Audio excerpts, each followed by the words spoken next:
Hey y'all, welcome to Parent Empowerment with Mandy Drogin. I'm Mandy. I'm just a mom sitting down having real conversations with real Texans about what's going on in our school. Today, I am joined by my colleague, Kate Bierly. Kate is the policy analyst for higher education here at the foundation, and she's here to share a few secrets about what's going on with Qatar and their influence in our universities. Kate, thanks for being here. Thank you for having me.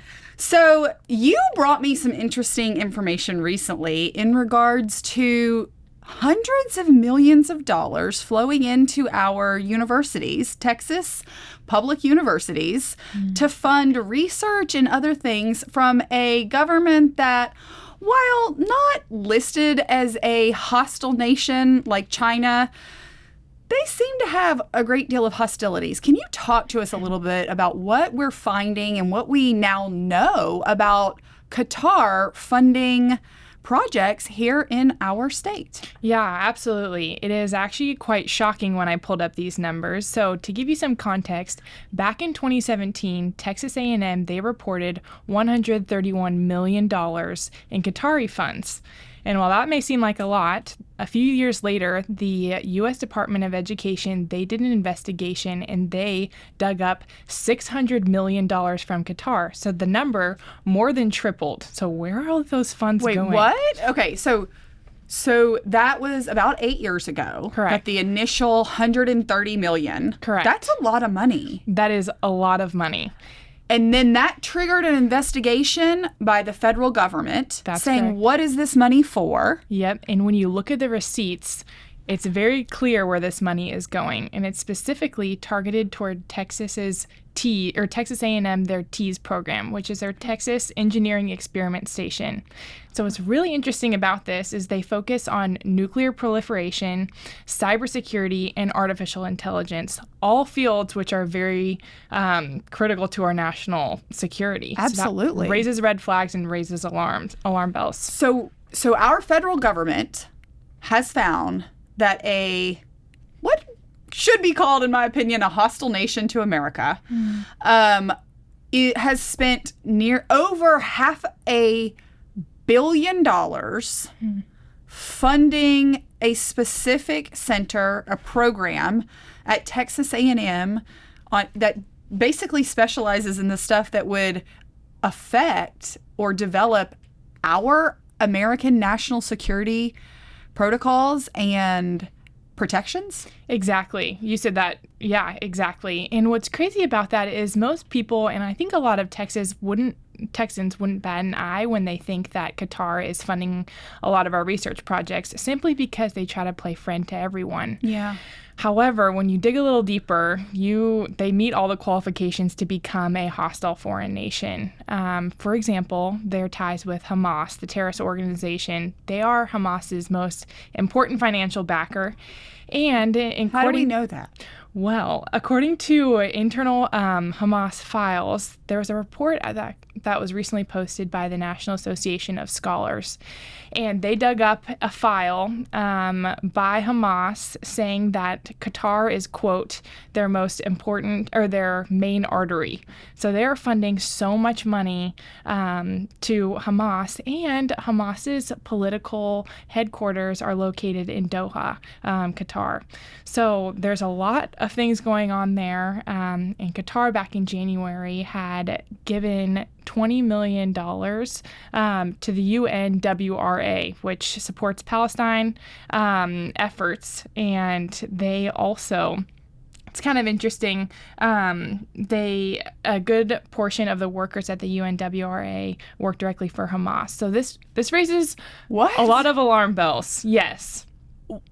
This is insane. I know, and not a lot of people are talking about it. So let's go back, because you're an expert on this stuff, so I just want to wrap my head around this, because I raised the flag on Qatar, the Qatar Foundation. As you said, they're trying to play nice with everybody. They are actually funding schools, including in Texas, public schools. Mm-hmm. There is a school in Irving, Texas, that is being funded by the Qatari Foundation. And they, of course, provided lots of instructional materials and maps And there was a report, it was a news report where you could see a huge map of the world in the Middle East, was larger, or it was there. So it was highlighted and colored in and everything. And very noticeably absent, there was no Israel. Mm-hmm. This is in public school classrooms in the middle of Texas. Yeah. So, wow. The fact that they are not just trying to engage and indoctrinate Texas kids in our K through 12 system, but that they're spending $500 million, more than that, in our university system is terrifying. Yeah, it is quite alarming. So, okay, what do they get for that $600 billion? So they invest in it in, you said, in nuclear proliferation, in cybersecurity. What else did you say? Artificial intelligence. Artificial intelligence. So they're investing in this A&M program. Correct. So what do they get? I can't imagine that they're investing just out of the goodness of their heart because America is the leader of the free world and the greatest nation that's ever existed. Why would an entity that is funding Hamas and the evil atrocities that they perpetuate on people, why are they sending over $500 million to Texas universities? Yeah, that's a great question. And going back to the federal reporting requirements, universities can either accept gifts or contracts. And gifts, the university can choose to do whatever they please with that. But Qatar is only entering contracts with Texas A&M for the TEAS station. So this means that there is an exchange of intellectual property going on, and the university, they may have to bend their projects or change it depending upon what the Qatari Research Fund wants out of it. So our sensitive information and our intellectual property is going right back to Qatar. Wow. That's horrifying. Mm-hmm. Okay. So you said that the federal government looked into this. Correct. And they're the ones that actually found, it sounds like, about $500 million more being spent. Correct. So then what happened? Well, there are certain efforts currently at play trying to kind of combat this foreign influence in our schools. And for example, we saw last session several efforts to try to combat this. And one of them was a good step forward in the right direction, where there was the creation of a Research Security Council. And in theory, this sounds like a great thing, and it is actually a great first step. And so what this bill calls for is for a council to come together and identify best practices to combat this issue. But simply identifying best practices is not enough when our national security is at risk. And also, Qatar is not listed on this. So the door is still wide open for Qatar to come and be involved with our research at Texas A&M. And on top of that, this is headed up by Texas A&M, which historically they have been the worst at reporting, according to the U.S. Department of Education investigation. So there's still a lot more work to be done here, and I would love to see Qatar be on that list of a designated hostile foreign nation. Okay, I'm going to go back because there's a lot of things to unpack there. Because to be clear, I just can't imagine that the majority of people at Texas A&M, and not just I would bet 99% of people have no clue this is going on. Because you said it's just in a specific space. Say it again. Well, a large chunk of this money is going directly towards the Texas Engineering Experiment Station. Okay. So I just can imagine that the 90% of other people involved with the university that are not in the engineering space would have absolutely no clue that this is occurring. These contracts are occurring. But then in thinking we should be combating this, and you said that they formed a commission to study it. Wouldn't best practices just be don't enter into contracts with entities such as Qatar and others that fund radical terrorists that slaughter people? Yeah, I think that would be the the most efficient move. First committee meeting. Hey, y'all, we probably just shouldn't do these contracts. Put a stop to it. Yeah, I mean, people openly talk about how we need to, I guess, put these drastic measures in with China. But Qatar is doing work with China as well. And so I think we need to take Qatar at a very serious level as we are with China. I agree, because if Qatar, so let's just, if Qatar is working with China, and we have so many great legislators and leaders have been raising the red flag on the evils of the Chinese government and their willingness to buy our farmland, to buy property, to fund our schools, Confucius Institutes, and all this other insanity. But to be clear, for some reason, we haven't labeled America or Texas labeled Qatar as a hostile foreign nation.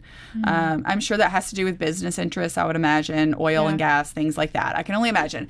But if we're not allowing our public universities funded by public money, tax dollars, if we're not allowing them to send intellectual property, or we're clamping down on what China has access to, why would we not just assume that if Qatar is doing business with them, that they're able to sell it to the highest bidder, China? Yeah. Am I crazy in thinking that it just seems like we're just passing it down the line so that they're ultimately getting it anyways? See, I think these are the questions that we should be asking, but I haven't heard people talk about Qatar like this. So I think this is a new territory that people are getting into, but I would love to see that in the future, because I think absolutely those are the right questions to ask.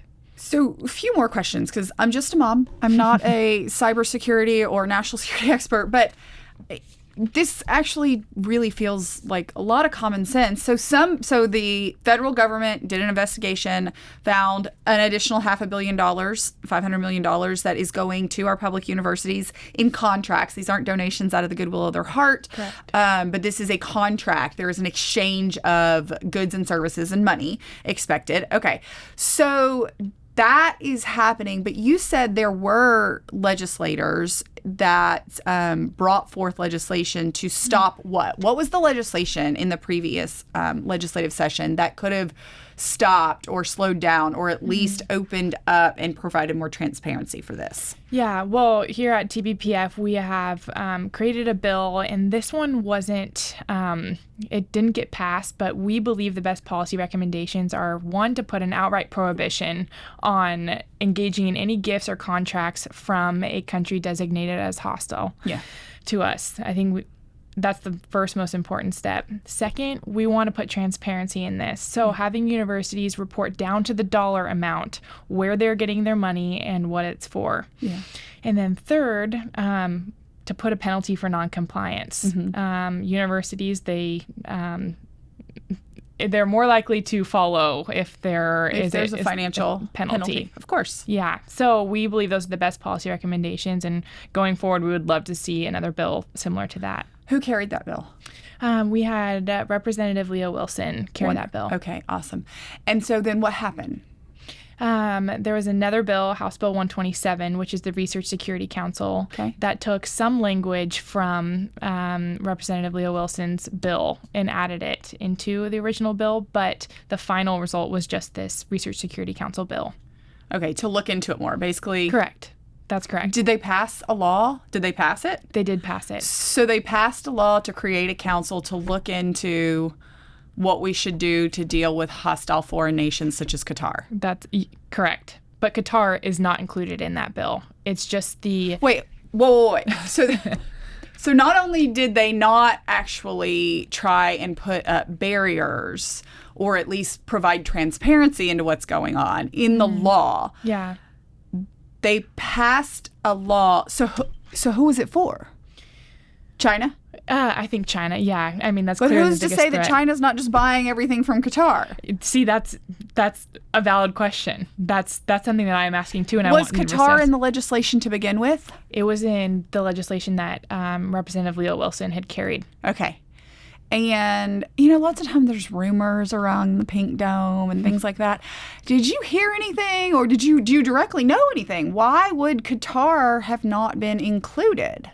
Well, I guess something to think about is Qatar has taken first place in being American university's top top financial funder. So A&M is getting so much money from them, and universities, you hear the claim all the time that universities are underfunded. So why wouldn't they want this money if they're not outright designated as a terrorist organization, or they're going to gladly take this money. So I think maybe more evidence needs to come out as far as Qatar having those strong ties to Hamas. So those are the reasons that I can think of. However, I think that our national security is at risk, and we need to take stronger measures here. I agree. I'm still this is kind of crazy to think. Did I hear you correctly? You said that Qatar, not just to Texas A&M, but across our country, is one of the largest givers. Can you say that again? Qatar is the largest foreign financial funder of American universities. What? It is the top foreign funder, correct. As of a National Association of Scholars report that came out not too long ago. Is anyone so at Texas, we absolutely need to take this on and start asking these questions because, again, it would just make perfect sense to me that Qatar, who does not like the values of the West, does not share the Judeo-Christian values that Western civilization was developed on, and that is known to be doing a lot of business with China, it would just make perfect sense that somebody's recouping their investment. It almost seems like a middleman. Like, how do we know the money's not coming from China? Absolutely. Yeah, absolutely. Okay. Wow, that is a lot. Okay, so we want to see that obviously the legislation that you had proposed that Representative Leo Wilson had pushed for that includes ensuring that we are stopping these contracts, this giving to entities that support Hamas and other terrorist organizations. But at the federal level, is anybody in Congress or the feds, given that they are the largest financial, it sounds like investor is the best thing. Yeah. Qatar is investing, and therefore they receive intellectual property and whatnot that comes out of the minds of our kids. Yeah. This is what I'm hearing. Is that correct? Absolutely. And speaking of the federal level, there's actions at play right now that different people are proposing. For example, Senator Ted Cruz, he just came up with the TRACE Act, which this looks into foreign influence at the K through 12 level, because there is no reporting requirement or mechanism to know what's going on. Yeah. So it's such a black box. We have no idea to the extent of foreign influence. So I applaud his work and the work that he's doing, because looking at this at the K through 12 level would be such a game changer. Absolutely. I mean, we cannot have hostile foreign entities that despise our way of life, our freedoms that we hold dear, and influencing and indoctrinating the next generation. It is horrifying to think about, but they are absolutely doing it. And we know, we can trace it. We know that they are funding projects and instructional materials, maps, all sorts of things going on in our classrooms. But a lot of people don't realize they're also funding and sending these foreign exchange teachers over. So all these foreign exchange programs. And actually in Texas, and I'm not aware of anywhere in the country that's actually tracking where the origin of these teachers are coming from. Now, they may know, they moved from here or whatever to begin with, but where did they come from is a huge concern, because that is part of their soft power play, right? Absolutely. Let's get them in the classrooms and start teaching about why China owns Taiwan, or why China should be our friends, or why. I mean,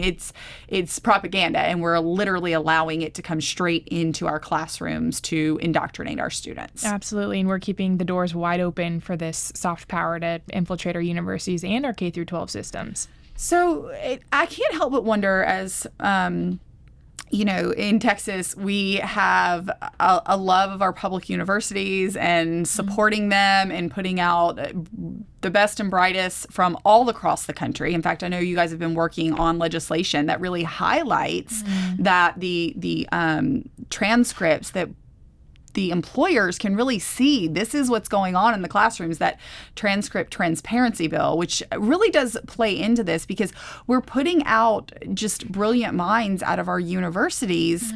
But if we've taken what they're studying or what they have studied, or if we're keeping them in school and then we're shipping it off to adversaries that would seek at some point in the future to do us harm. Yeah. I'm not understanding why that would make good sense. Is no one talking about this because somehow this looks like or feels like then you're criticizing our beloved state universities? Is this what's going on? Why aren't people not talking about this? See, I'm wondering the same thing, and that's why I want to get the conversation going. Yeah. And I want people to talk about this more and to dig deep into what is the extent of Qatari influence or what is the extent of Chinese influence, because our national security is definitely at risk here. It sounds like it is, and it really sounds like that we're watching. I talk a lot about the long march through the institutions when the radical Marxists realized that there was not going to be a proletariat revolution.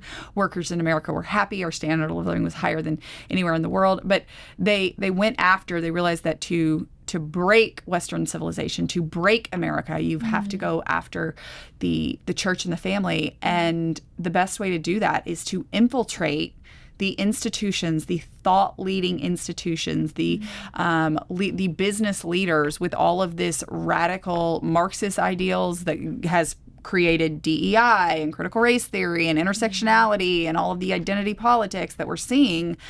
And this looks like, to me, that entities like China and Qatar have realized that, that has worked, influencing the educators, influencing our engineers, all of that, or at least even if you're not influencing them, but stealing their work and their intellectual property seems to be a way to gain power. That's what this looks like to me as I'm watching and hearing what you're saying. Yeah, no, I think you hit that spot on. It definitely is a form of soft power. Yeah. As we're watching more and more of this radical ideology, I mean, we just saw out of a Texas university where there was a teacher that was promoting transgenderism as an authority figure and saying, that so-called science and all sorts of nonsense. And thankfully, I think that professor has been fired. Yeah. And I certainly hope that no other Texas university will bring them back on. I have no doubt she will find a place in another university. But it's important that we start talking about the different influences that are in our kids' classrooms. Absolutely. From the K through 12 level, but also in the higher ed. Yeah, it's happening everywhere. It's important that we recognize that just because someone is funding or entering into a contract at these universities to expect that this is a mutually beneficial relationship seems naive. I know. I'm listening to all of this, and I think there's probably a collegial mentality among those in higher ed, I'm sure. Yeah. And there is such... But people should talk about this. Absolutely. And I think international collaboration is something that can be very beneficial. But I think we should be very picky about who we're doing that international collaboration with and making sure that Texas is actually getting a benefit to this and that Texas research belongs to Texans, not Qatar or China.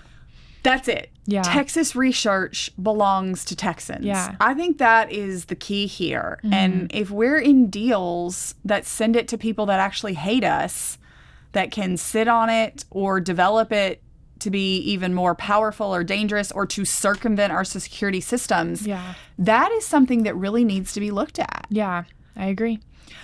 Okay. This is wild, and I really do hope that in the next the 90th legislative session, that Representative Leo Wilson and that others will recognize, just like it sounds like Senator Ted Cruz is on top of it, that we cannot have these hostile nations investing. I'm going to use that lightly because it just sounds like stealing to me. I mean, they torture their people. There's people that are basically enslaved or indentured servants, and they have this money to then invest. Yeah. But really what they're doing is they're just buying our skills, our intellectual property, and the ability to down the line use it for harm. Absolutely. That's terrifying. I know. Okay. To say the least. I know. Well, I'm so grateful to you, Kate, for looking into this and shining a light on it. Something that actually stands out to me is, are we funding or accepting a lot of foreign nationals into our university system? I saw something talked about where, how many hundreds of thousands of foreign nationals being brought into our university system to educate them in America. Is that happening here? Are you seeing that?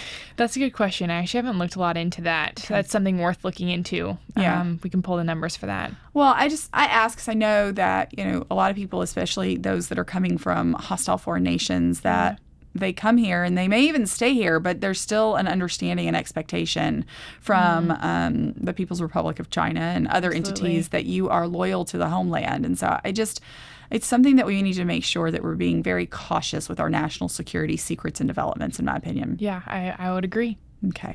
So before we wrap up, I want you to look in that camera right there. I want you to talk to the people of Texas that our intellectual property is being given to hostile nations that fund entities like Hamas. Yeah. I want you to talk to them about why they should care about the influence and the money being invested in Texas universities, and talk to the legislators about why they really need to take a look at who we are offering contracts to and what they could possibly be doing with that intellectual property down the line. Yeah. Well, Texans, this is not just a problem reserved for universities. This is a problem for all of us that we should pay closer attention into, because this has to do with our national security. And I guess for legislators, I applaud the work that you already have done on taking a wonderful step in the right direction here. I think maybe a wise next step would be to put an outright prohibition on accepting these funds from hostile foreign nations, and also including Qatar on that list, because I think the evidence is overwhelming that they are not for us. They attempt to play a friend to all. However, the evidence is overwhelming. I think they need to be put on that list. Kate, thank you for your amazing research. I hope that you will continue. I hope that we can put out a white paper detailing this in depth before the 90th legislative session so that we can truly, educate Texans on what this means for our future, what this means for the next generation from Texans, and really support those legislators to pass great laws. Thank you for joining us today on Parent Empowerment with Mandy Drogin, and now you have the power.